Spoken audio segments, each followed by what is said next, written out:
Sveiki, aš Jordanas Juškus, Vilniaus Ozos gimnazijos mokinys ir šiandieną pristatysiu rutulio stūmimą. Tai kalbėsiu apie kas yra rutulio stūmimas, taisyklės, žymus sportininkus, moterų traukimą, biškį asmeninės patirties ir mano mėgstamiausia rutulio stūmimą David Storla. Tai įvadas. Rutulio stūmimas tai viena iš lengvosios atletikos rungčių, kurioje sportininkas siekia kuo toliau nustumti sunkų metalinį rutulį. Nors iš pirmo žvilgsnio ši rungtis atrodo paprasta, iš tiesų jį reikalauja daug jėgos, tikslios technikos ir gero koordinacijos jausmo. Ši sporto šaka turi ilgą istoriją ir yra įtraukta į olimpinių žaidynių programą jau daugiau nei šimtmetį. Rutulio stūmimas yra įdomus ne tik sportininkams, bet ir žiūrovams, nes kiekvienas bandymas tai jėgos ir technikos derinys, kuris gali tapti naujų rekordų. Tai kas yra rutulio stūmimas? Tai lengvosios atletikos rungtis, kur sportininkas stengiasi kuo toliau nustumti rutulį iš apskrito sektoriaus. Reikia ne tik jėgos, bet ir greičio, sprogstamos galios, koordinacijos bei tikslios technikos. Atliekama stūmimą judesi, rutulys laikomas prie kaklo, tada stumimas viena ranka per specialų lanką. Tai technikos paaiškinimas. Yra dvi pagrindinės technikos. Viena tai yra glide, šuoliuko technika, sukurta 1951 metais, parengta TSRS ir Rytų Vokietijoje. Sportininkas atlieka atbulą slydimą, išstumia kūną į priekį ir užbaigia stūmimą. Tai privalumai būtų stabilumas, paprastesnė koordinacija ir naudojama daugumoje mokyklų dėl paprastumo. Spin technika sukimosi tai buvo sukurta Amerikoje 27 dešimtmetį. Tai sportininkas sukasi kaip disko metime, sudėtingesnis judesys, bet leidžia sugeneruoti didesnį greitį, reikalauja daugiau treniruočių, tačiau gali duoti ilgesnį stūmimą. Taisyklės. Tai stūmimo sektorius būna 2 m 135 cm, skersmens apskritimas, stūmimo zona turi priekyje ribą, apvalias metalinis lankas, sportininkas negali išeiti iš rato ar žengti už linijų, kol rutulys nenusileidžia. Tai rutulys nusileisti kažkur apie 35 laipsnių kampų pažymėtame sektorė. Tai laimi tas, kuris stumteli toliausiai per leistinus bandymus. Dažniausiai tai būna 6 bandymai, jeigu patenki finalą.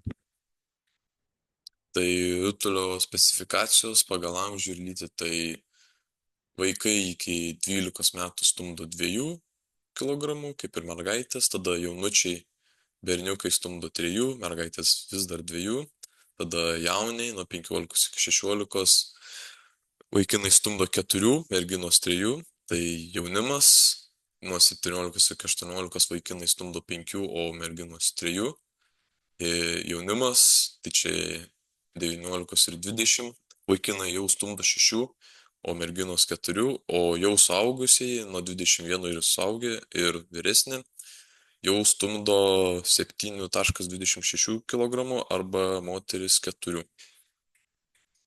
Tai žymus sportininkai, tai pasaulio žvaigždės Ryan Krauzeris, dabartinis pasaulio rekordininkas, nustūmęs 23,56 cm. Ir olimpinis čempionas buvo 2016, 2020 ir naudojo spin techniką. Taip pat dar žymus sportininkas Valerie Adams, 4 olimpinių medalių laimėtoja, pasaulio čempionė.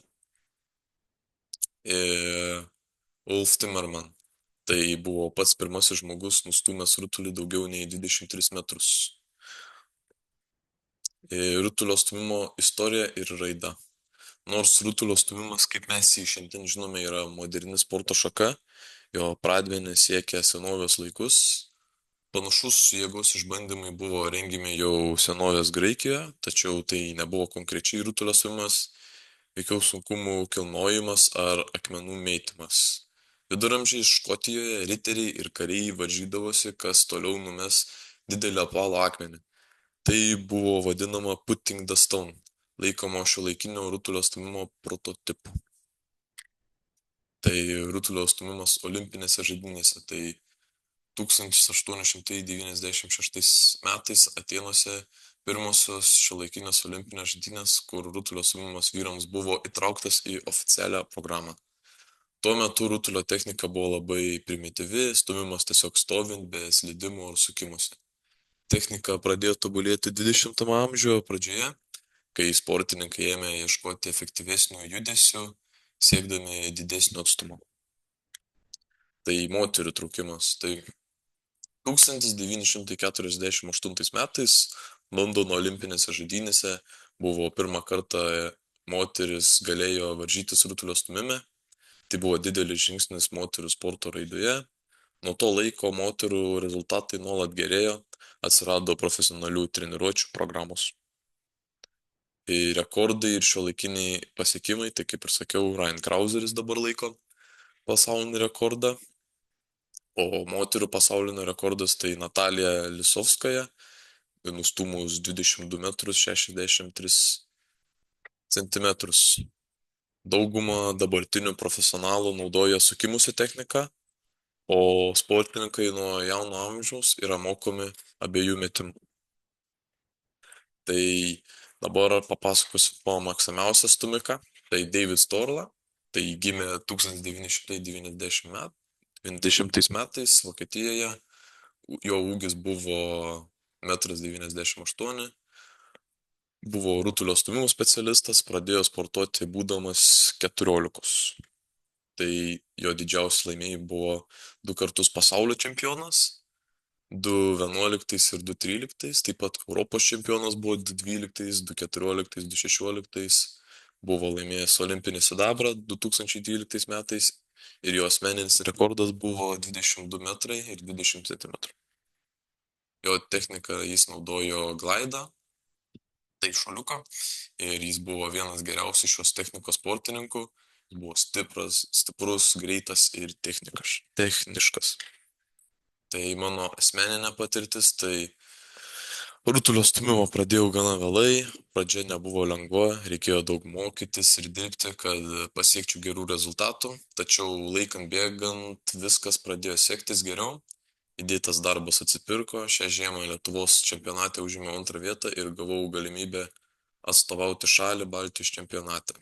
Tai šiuo metu siekiu dar labiau tobulėti ir stipriai dirbu, kad galėčiau vykdyti normatyvą dalyvauti Europos čempionate. Tai mano tikslas, kuris motyvuoja kiekvieną dieną tobulinti tiek techniką, tiek fizinį pasirengimą. Tai apibendrinimas yra, kad rutulio stūmimas tai sportas, kuriame susijungia jėga, technika ir atkaklus darbas. Nors iš pirmo žvilgsnio tai gali atrodyti paprasta rungtis, iš tiesų jie reikalauja metų treniruočių, susikaupimo ir pasiaukojimų. Asmeninė patirtis parodė, kad net jei pradžia sunki, nuoseklus darbas duoda rezultatų. Kiekvienas pasiektas centimetras tai įdėto pastangų atspindys. Dalyvavimas varžybose ir atstovavimas Lietuvai yra didelė motyvacija siekti dar aukštesnių tikslų. Tai informacijos šaltiniai World Athletics, Wikipedia ir Ruksab ir daug kitų. Ačiū už dėmesį.